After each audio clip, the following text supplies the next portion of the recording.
అందరికీ ఓం నమో నారాయణాయ. 6th శ్లోకం స్టార్ట్ చేద్దామా?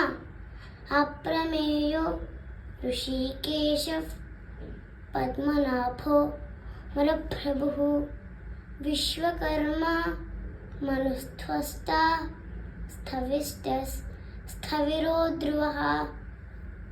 శ్లోకంలో ఫస్ట్ లైన్ అప్రమేయో ఋషికేశ పద్మనాభో వరప్రభు.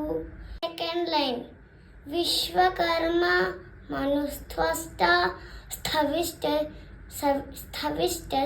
స్థవిరో ధ్రువః. శ్లోకం మొత్తం చెప్పేద్దామా?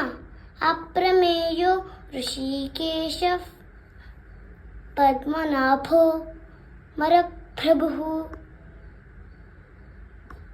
విశ్వకర్మ మనుస్త్వస్త స్థవిరో ధ్రువః. 6th శ్లోకం ముగిద్దాం. అందరికీ ఓం నమో నారాయణ.